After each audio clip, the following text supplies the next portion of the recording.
So it's been 45 days since the end of Q3, and that means it's 13F season. 13Fs are a regulatory filing required by the SEC for any fund manager with over 100 million in assets under management. It basically allows us to see what the smart money are buying and selling within a quarter, and we can really use this to our advantage to see what the likes of Monish Babrai, Warren Buffett, Charlie Munger, Lee Lu, Guy Spear are all buying within a quarter, and this allows us to come up with our own, take their investment ideas and see if we can use them for ourselves and see if we can start to understand these companies. And it actually gives us loads of ideas for great companies that we can jump straight ahead, and it skips quite a lot of checking at the start because we know that it's already passed their investment checklist. So we know that actually these companies probably do have something great about them, and then we can try and understand that and see if we can understand that and make an investment in them. I think a good place to start off here is with Warren Buffett. So one of the key things we've got to remember with Berkshire Hathaway's investment portfolio is that we haven't just got Warren Buffett investing.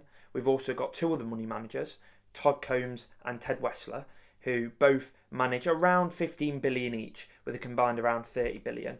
So when we're looking at sort of the top 10 positions, you're pretty much guaranteed they are Warren Buffett, because remember, Berkshire's investment portfolio is quite top heavy, especially with Apple. So, but when we go further down, any sort of position around the 1 billion mark, we're pretty guaranteed that that's going to be Todd or Ted, because that's around a 10% position for them. But anything really north of that we're sort of getting into Warren Buffett's territory.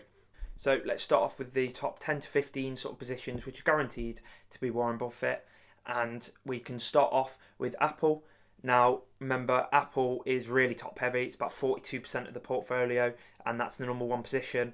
But in this quarter, we've had no change to Apple. In number two, we've got Bank of America. Again, no change. In number three, we've got Chevron with a small add of around 2%, which is one of the big oil companies that Warren Buffett's been invested in this year. And then we've got number four, Coca-Cola, with no change. Number five, American Express, with again no change.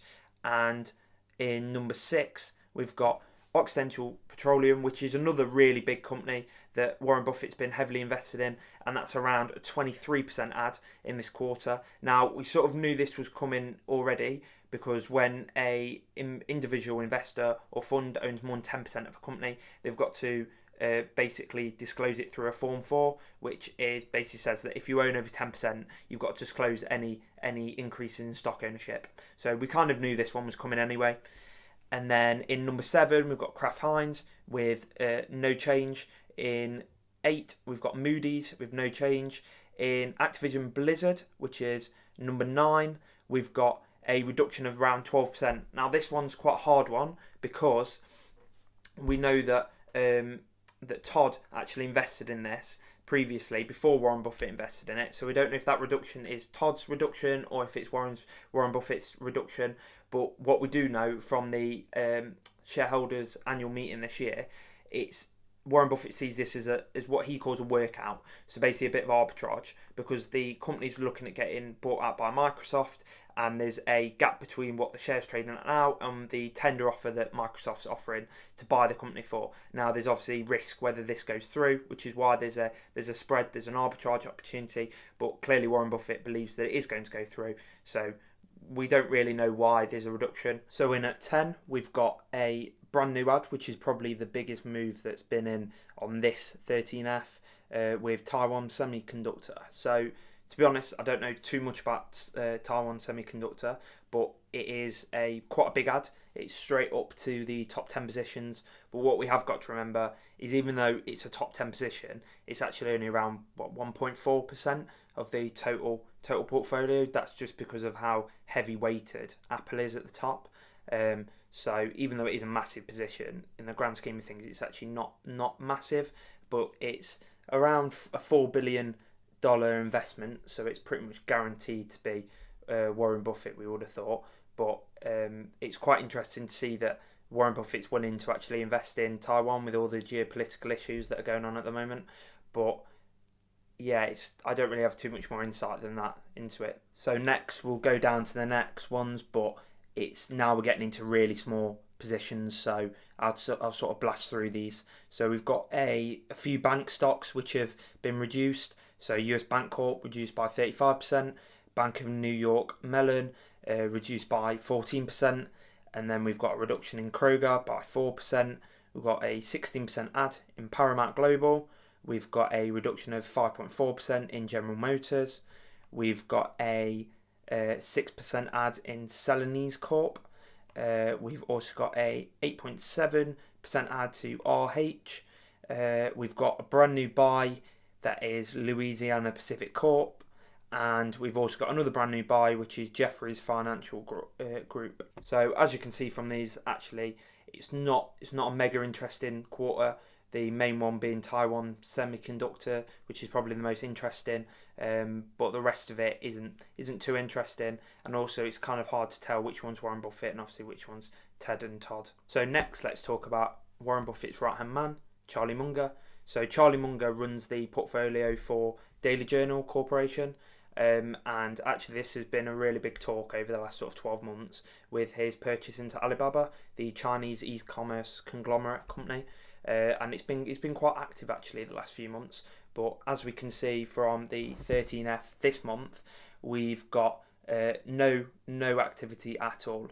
But as you can see, actually, the 13F is really quite concentrated, with Bank of America taking up around 42% position, Wells Fargo with a 39% position, Alibaba with about a 15% position, US Bank Corp with about 3.5% position, and then POSCO with a really small position at the bottom. But other than that, there's not really too much interesting to say about this one. But it does prove actually that sometimes the best thing to do is actually just sit and hold. You don't need to be making loads of activity every month to make great returns. So next, let's talk about Li Lu, who's running Himalaya Capital Management, who actually quite famously, Charlie Munger has entrusted some of his own money with Li Lu.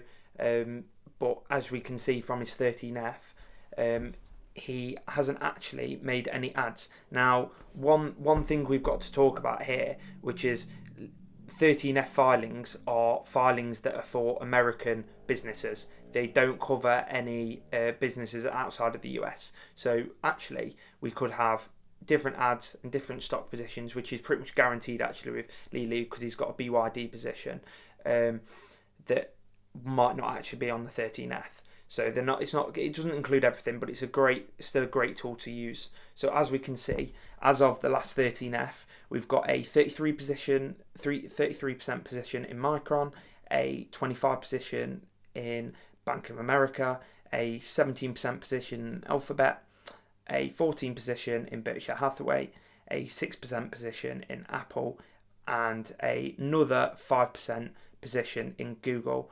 But this is a different share class. And as you can see, you've got about 1.7 billion in assets under management. So next we're going to talk about Guy Spear with Aquamarine Capital. Now, Guy Spear is a very famous investor for saying that he wants to become more inactive in the market, try and keep himself to having the least amount of transactions that he can, to keep rational and to allow compounding to take effect. Now, he's clearly channeled this in his 13F, because as we can see, there's been actually no changes to his 13F this quarter.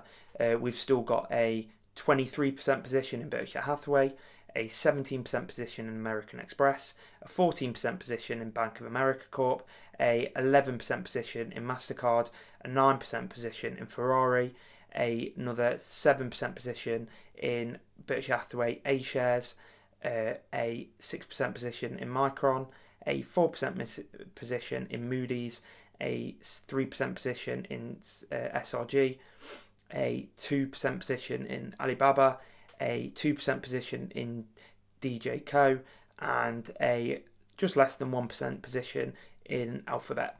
Next, with Monish Pabrai with Pabrai Investments. Now, our key one to talk about this is that on the 13F, he actually only shows to have 3 stocks. Now, we know from a lot of podcasts and interviews that he's done over the last few years that he's got quite a lot of other investments that are outside of the US, especially in Turkey with stocks like Races. And so this is not encompassing all of his investments, and it doesn't give a proper picture of all of his activity this month, but it definitely does give us some insight into the stocks that he's buying and selling.